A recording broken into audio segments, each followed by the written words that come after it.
Then next നമുക്ക് വരുന്ന മെഷീനാണ് അനസ്തേഷ്യ മെഷീൻ. അനസ്തേഷ്യ എല്ലാവരും കേട്ടിട്ടുണ്ടാവും. ഒരു മേജർ സർജറീസിൽ എന്തെങ്കിലും ഒരു ആവശ്യത്തിൽ നമ്മൾ ബോധം, നമ്മുടെ സെൻസേഷൻ ഒഴിവാക്കാൻ വേണ്ടിയിട്ട് നമ്മൾ യൂസ് ചെയ്യുന്ന ഒരു മെഡിസിൻ ആണ് അനസ്തേഷ്യ എന്ന് പറയുന്നത്.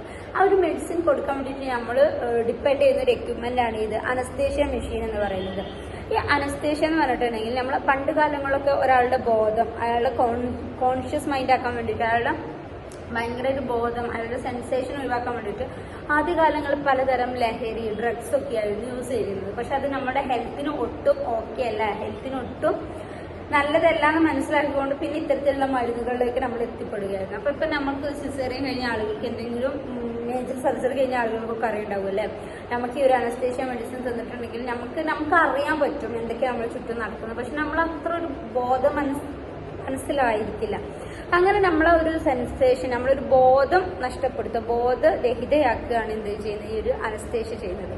അതിന് വേണ്ടിയിട്ട് യൂസ് ചെയ്യുന്ന മെഷീനാണ് അനസ്തേഷ്യ മെഷീൻ. ഈ അനസ്തേഷ്യ മെഷീൻ എന്ത് ചെയ്യുന്നത്, നമുക്ക് ആവശ്യമായിട്ടുള്ള ഗ്യാസ്, അതായത് നമ്മുടെ ശരീരത്തിന് ആവശ്യമായിട്ടുള്ള ഫ്രഷ് ഗ്യാസ്, അതേപോലെ തന്നെ ഓക്സിജൻ, ഹൈഡ്രജൻ, നൈട്രജൻ പോലുള്ള ഗ്യാസുകൾ, പിന്നെ അനസ്തെറ്റിക് ഏജന്റ് ഉണ്ട്, ഈസോഫ്ലോറസ്, സെമോഫ്ലോറസ് പോലുള്ള അനസ്തെറ്റിക് ഏജന്റിനൊക്കെ മിക്സ് ചെയ്തിട്ട് അതൊരു കൃത്യമായിട്ടുള്ള കോൺസെൻട്രേഷനിൽ എന്ത് ചെയ്യും, നമ്മുടെ ശരീരത്തിലേക്ക് കടത്തിവിടുന്നു.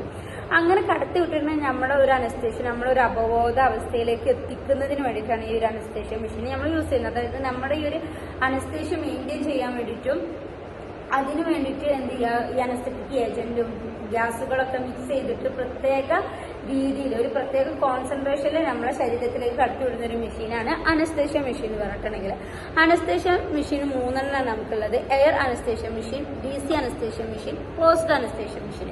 എയർ അനസ്തേഷ്യ മെഷീന്റെ പ്രത്യേകത എന്താ, അത് നമ്മുടെ ശരീരത്തിലേക്ക് ആവശ്യമായ, അതൊരു സെമി ഓപ്പൺ ഡിവൈസ് ആണ്. അതേമാതിരി ലൈറ്റ്ലി അപ്ലിക്കബിൾ ആണ്. കുറച്ച് മാത്രം നമ്മുടെ ശരീരത്തിലേക്ക് എന്ത് ചെയ്താൽ മതി, നമുക്ക് അപ്ലൈ ചെയ്താൽ മതി. അതേപോലെ തന്നെ പറയുകയാണെന്നുണ്ടെങ്കിൽ ഓക്സിജന്, അതേപോലെ തന്നെ മറ്റ് ഗ്യാസുകളൊക്കെ, മറ്റ് എയറുകളൊക്കെ എന്ത് ചെയ്യുന്നു, ഈ ഒരു അനസ്തേഷ്യ മെഷീന് നമ്മുടെ ശരീരത്തിലേക്ക് കടത്തി വിട്ടിട്ട് നമ്മുടെ ശരീരത്തിന്റെ, നമ്മുടെ ബ്രീത്തിങ്ങിനെ സപ്പോർട്ട് ചെയ്യുക, കൺട്രോൾ ചെയ്യുകയൊക്കെയാണ് ഈ ഒരു എയർ അനസ്തേഷ്യ മെഷീൻ ചെയ്യുന്നത്. പ്രത്യേകിച്ച് മേജർ സർജറീസിൽ, എന്തെങ്കിലും സർജറി, ഓപ്പറേഷൻ പോലുള്ള കാര്യങ്ങൾ എന്ത് ചെയ്യും, നമ്മുടെ ശരീരത്തിലേക്ക് ആവശ്യമായിട്ടുള്ള ഓക്സിജൻ, അതേമാതിരി മറ്റ് എയറുകളൊക്കെ വഹിച്ചു കൊണ്ടുപോയിട്ട് നമ്മുടെ ശരീരത്തിന്റെ ബ്രീത്തിങ് സപ്പോർട്ട് ചെയ്യുക, കൺട്രോൾ ചെയ്യുക. അതാണ് ഈ ഒരു എയർ അനസ്തേഷ്യ മെഷീൻ ചെയ്യുന്നത്. DC അനസ്തേഷ്യ മെഷീൻ എന്ന് പറഞ്ഞിട്ടുണ്ടെങ്കിൽ ഓക്സിജൻ മാത്രമേ അത് കടത്തി വിടുള്ളൂ. അതേപോലെ തന്നെ എന്താണ്, നമ്മുടെ ഈ ഒരു അനസ്തെറ്റിക് ഏജന്റ് ഉണ്ടാവും, അതിന്റെ കോൺസെൻട്രേഷൻ മെയിൻറ്റെയിൻ ചെയ്യുന്നത് ആരാണ്, ഈ ഒരു DC അനസ്തേഷ്യ മെഷീനാണ്.